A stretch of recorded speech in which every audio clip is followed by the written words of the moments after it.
Assalamualaikum warahmatullahi wabarakatuh. Siang hari ini kita akan belajar tentang scattering spektroskopi, yaitu teknik turbidimetri dan nevelometri. Jadi kedua teknik ini digunakan untuk mengukur tingkat kekeruhan dari sampel yang kita miliki. Kenapa sampel kita keruh dan apa yang kita ukur? Yang pertama, sampel keruh karena memang aslinya sampel ini keruh karena sampel ini mengandung suspended particle. Misalnya air sungai yang mengandung partikel-partikel tanah, bakteri, ataupun bahan-bahan organik yang memiliki ukuran partikel yang besar, yang menyebabkan air sungai ini menjadi keruh. Analisis kekeruhan pada air sungai ini ditujukan untuk mengetahui eh, apakah air tersebut masih layak digunakan atau tidak. Yang kedua, sampel kita keruh karena kita kondisikan eh, sampel ini menjadi keruh karena terbentuknya presipitats ataupun koloid, partikel-partikel koloid yang ada di dalam sampel. Misalnya, kita akan menentukan konsentrasi ion sulfat di dalam air. Eh, untuk konsentrasi sulfat yang rendah, maka kita bisa menggunakan spektrofotometri UV karena ion sulfat di sini ada SO42- yang mampu eh, berinteraksi dengan sinar UV sehingga dapat digunakan untuk analisis kuantitatif.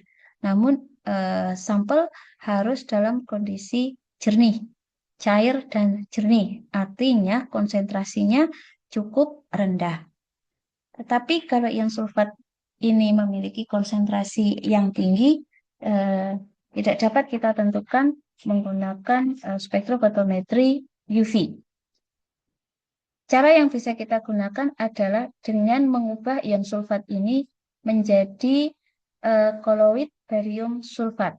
Jadi ke dalam sampel kita tambahkan barium klorida, maka terbentuklah partikel-partikel precipitate ataupun koloid dari barium sulfat yang terdispersi di dalam air. Akibatnya sampel yang semula bening menjadi keruh karena adanya presipitat atau koloid. Nah, kemudian kita ukur tingkat kekeruhannya menggunakan metode turbidimetri ataupun nevelometri.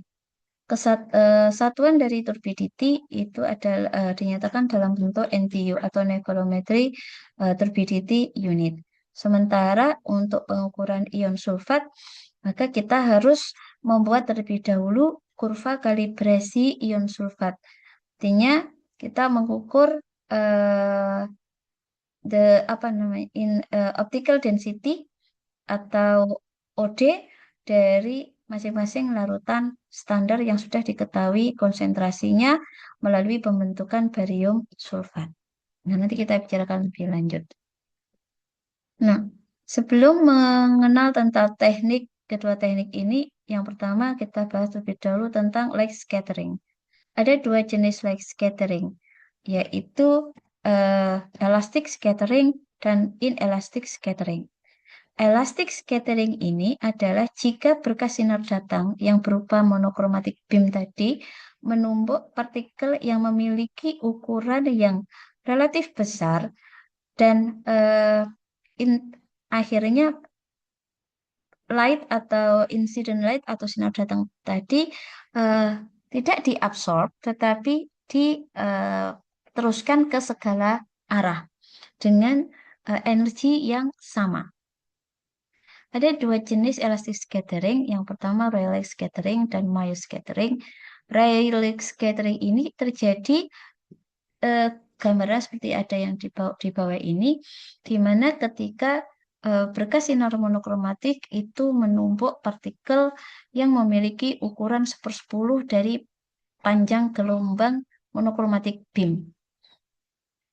Nah, karena ukurannya cukup kecil, eh, maka berkas sinar tadi akan disebarkan ke segala arah dengan energi yang sama.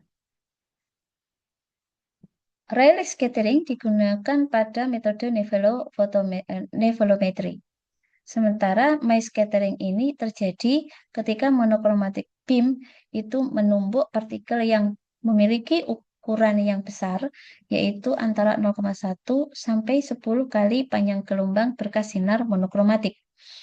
Kita lihat di gambar di bawah, untuk Mie scattering ini, eh, semakin tinggi ukuran partikel yang tertumbuk oleh berkas sinar, maka berkas sinar yang diteruskan ke arah depan itu jauh lebih besar daripada berkas sinar yang diteruskan ke arah depan dari partikel yang lebih kecil.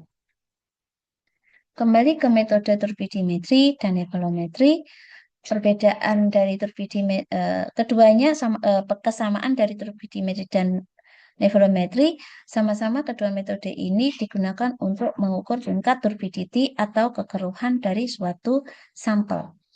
Perbedaan dari turbidimetri dan nevolometri terletak pada transmitted light yang diukur. Untuk turbidimetri, mengukur transmitted light yang memiliki angle 180 derajat terhadap sinar datang. Ya. Metode ini digunakan untuk mengukur konsentrasi dari suatu analit yang memiliki partikel yang ukurannya besar dengan konsentrasi yang cukup tinggi, yaitu lebih dari 20-30 mikrogram per mililiter. Susunan atau komponen dari turbidimeter terdiri dari sumber sinar yang biasanya berupa visible light, kemudian ada tempat sampel atau sel, kemudian ada detektor fotodioda maupun fotosel yang diletakkan pada sudut 180 derajat dibandingkan sinar datang.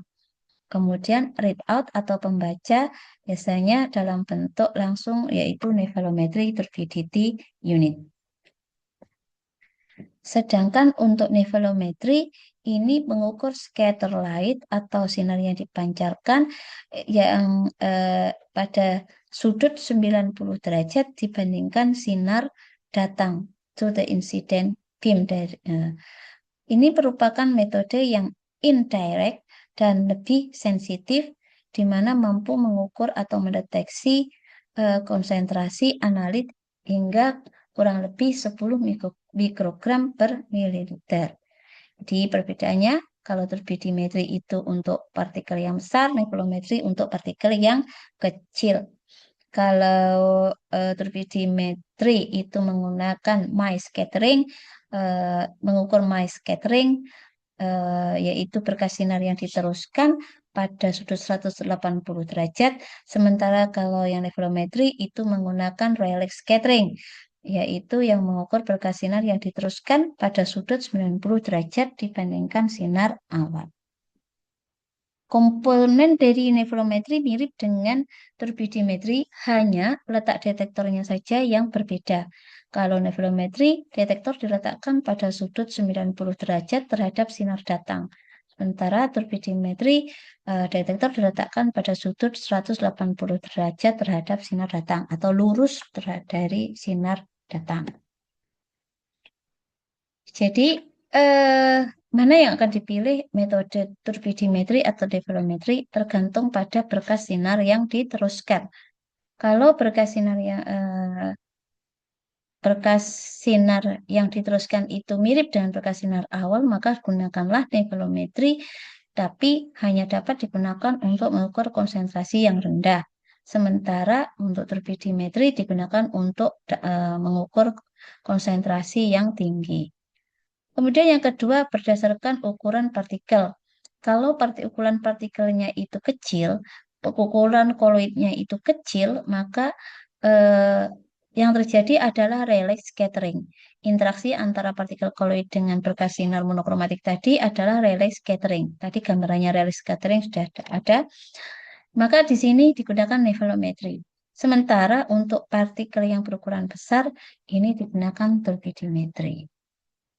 Untuk analisis kuantitatif, turbidimetri mengukur konsentrasi analit di dalam sampel berdasarkan hukum Beer.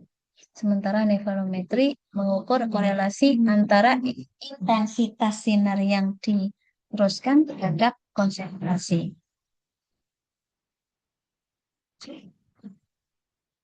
Aplikasi dari metode ini adalah untuk environmental monitoring, misalnya adalah untuk mengukur turbiditas dari air minum dan untuk mengukur suspended solid yang ada di dalam wastewater. Sementara untuk clinical dan biochemical bisa digunakan untuk protein assay untuk menentukan analit eh, apa namanya analit yang ada di dalam sampel berdasarkan kemampuannya berikatan dengan antibodi, kemudian